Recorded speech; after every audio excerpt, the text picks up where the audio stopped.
السلام عليكم ورحمة الله وبركاته. أهلا بيكم. النهاردة إن شاء الله هنعمل وجبة غدا سهلة وسريعة واقتصادية جدا إن شاء الله، وكمان هنعملها في صينية واحدة، مش هتكلفنا، مش هتخلينا نعمل مواعين كتير، نغسل مواعين كتير يعني، وكمان تنفع غدا وفطار وعشاء وتنفع كل حاجة بصراحة. إن تتاكل ساقعة وبتتاكل سخنة، بتتاكل يعني بتتاكل بخبز وبتتاكل برز. لو هتاكليها برز هتاكليها سخنة، لو هتاكليها بعيش تاكليها ساقعة في الفطار وفي العشاء وفي الغدا. زي ما قلت لكم وجبه غدا سهله وسريعه جدا، وهتحضريها في ثواني كده هتبقى جاهزه معاكي ان شاء الله. مقاديرها بسيطه جدا.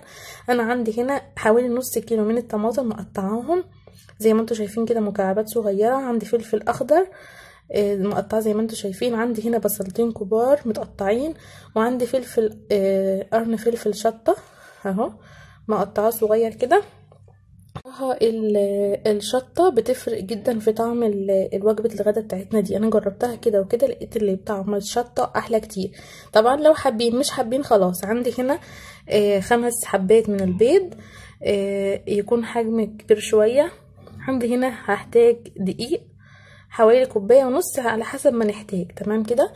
عندي هنا كمان حزمة كزبرة وشوية من شبت وكزبره او اي خضره عندك. ممكن تحطي بقدونس كمان، بس انا دايما بعملها بالشبت والكزبره بتبقى احلى. عندي هنا كمان باكو بيكنج باودر اللي هو 16 جرام ده. هحتاج كمان البهارات بتاعتي او التوابل بتاعتي. عندي هنا ملح وبهارات فراخ مشويه وبهارات فراخ عاديه. تمام. الاتنين دول مع بعض بيدوا طعم وريحه خطيره جدا، وموجودين دلوقتي عند كل العطارات، وفي كل العطارات ان شاء الله، عند كل العطارين هتلاقوها موجوده.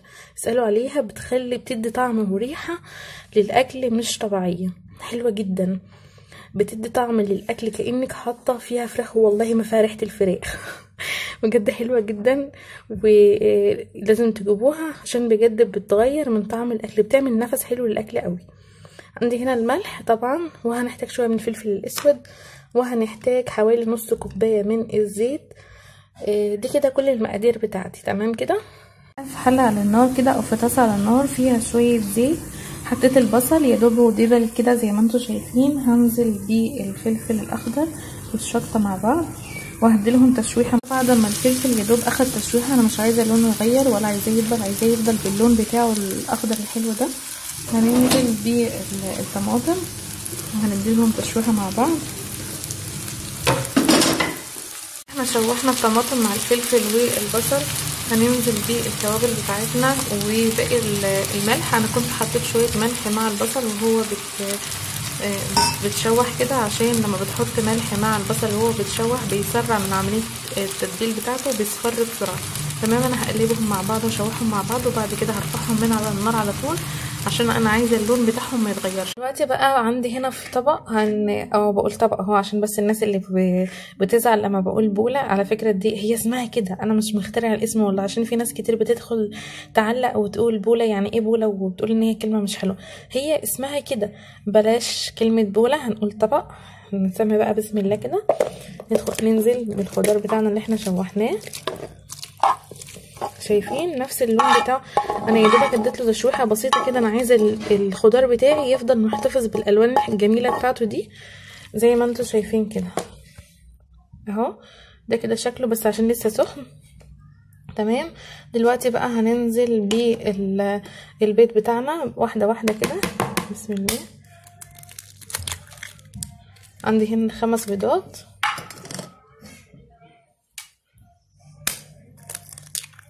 بسم الله. متخافش البيض مش هيستوي ولا حاجه يعني، عشان احنا شغالين بسرعه مش هيلحق يستوي.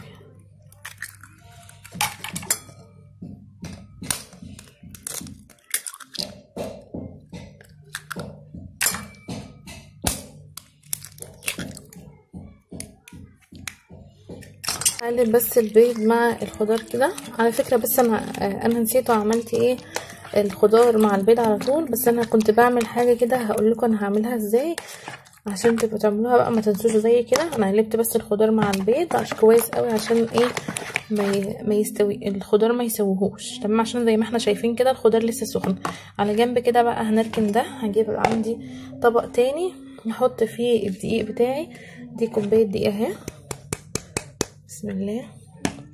وهاخد عليها الكيس البيكنج باودر او البيكو كله، كمان شويه من الكيس التاني ده، لان الكيس اللي انا حطيته صغير.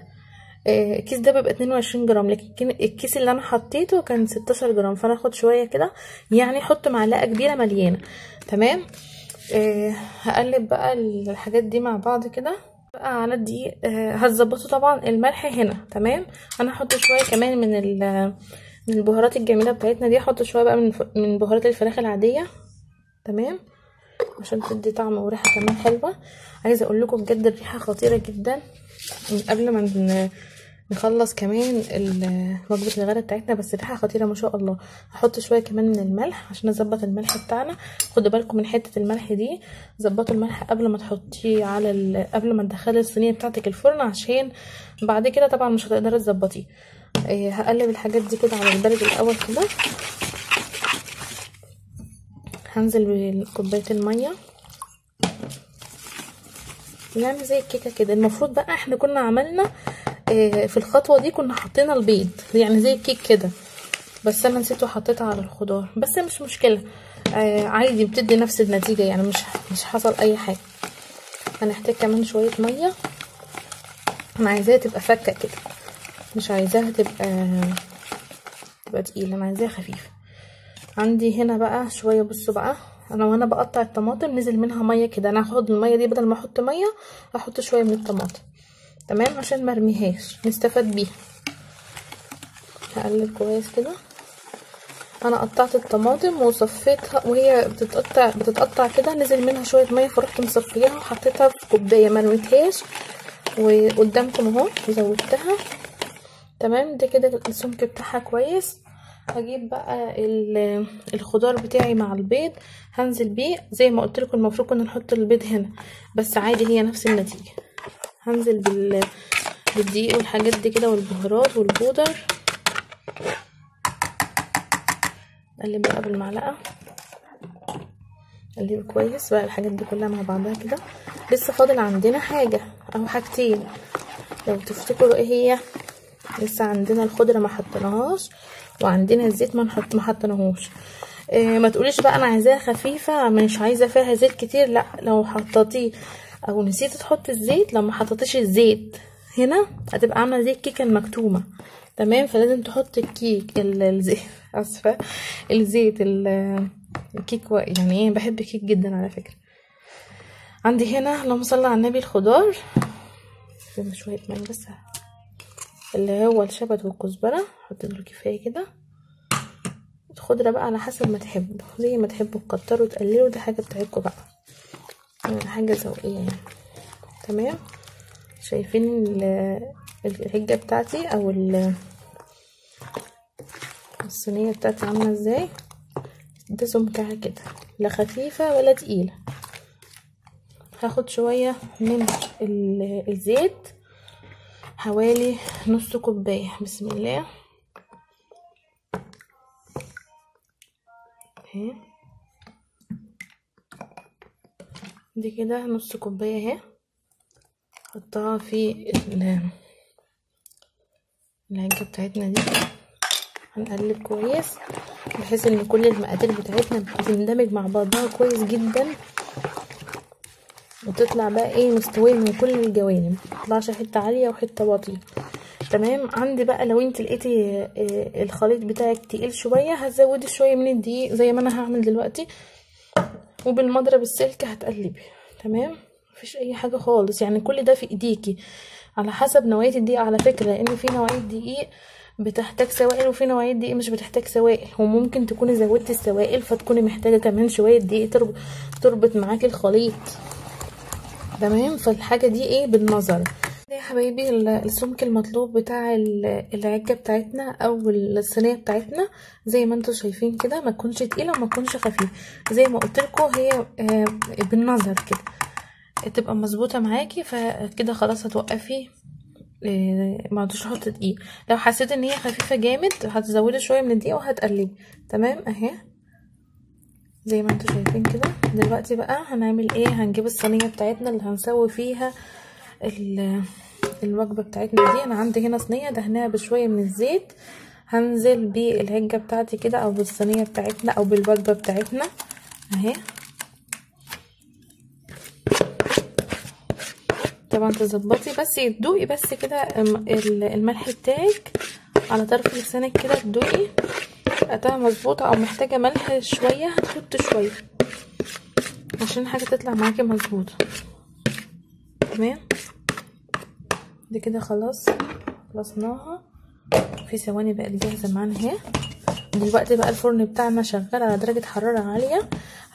هسوي الاول من تحت، وبعد كده لما تستوي واحس ان هي استوت خلاص ادخل فيها السكينه كده. لو لقيتها مستويه هروح فاصله من تحت بقى واشغل الشوايه من فوق عشان وشها يتحمر ويبقى لونها جميل. الصينيه بتاعتنا بعد ما خرجت من الفرن زي ما انتم شايفين ما شاء الله لونها حلو جدا، احلى مليون مره من اللي موجود في الكاميرا ده. بصراحه الكاميرا بتظلم كتير التصوير، بجد حلوه جدا وريحتها بجد خطيرة حلوة جدا جدا. ان شاء الله جربوها وتعجبكم. وجبة مغذية وسهلة وسريعة، ما خدتش معانا 10 دقايق بقت جاهزة معانا ما شاء الله زي ما انتم شايفين. حلوة جدا مع العيش ومع الرز، يعني تتاكل سخنة وتتاكل ساقعة، بجد حلوة يعني بجد خطيرة. ان شاء الله لازم تجربوها، ومغذية جدا وتعتبر وجبة متكاملة، مش محتاجة اكتر من هي فيها خضار وفيها كل حاجة، مش محتاجة اكتر من رغيفين عيش كده او طبق رز وخلاص كده، مش محتاجين اكتر من كده، وكوباية شاي بقى تحبسي بها كده بعد الاكل. كده شكل القطعة بتاعتنا اللي قطعتها عشان تشوفوها ما شاء الله. شوفوا درجة التحمير بتاعتها عاملة ازاي، حلوة جدا من جوه، عايزة اوريها لكم شايفين، وما شاء الله عالية حلوة جدا.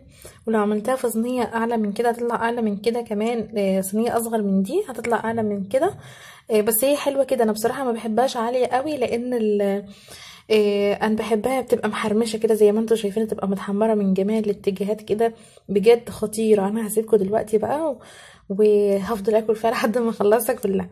ان شاء الله تعجبكم جدا جدا اهي، اتمنى يا رب تعجبكم وتجربوها. ما تنسوش اللايك والشير للفيديو عشان الكل يستفاد، يعني حتى تقديرا لتعبي في الفيديو. زي ما قلت لكم بتدخلي تاخدي حتى لو معلومه صغيره، حطي اللايك للفيديو مش هتخسري اي حاجه. يا رب يكون الفيديو عجبكم. ما تنسوش بقى لايك وشير للفيديو زي ما قلت لكم، واشتراك كمان في القناه لو بتشوفوا القناه لاول مره. اقول لك السلام عليكم ورحمه الله وبركاته، مع السلامه.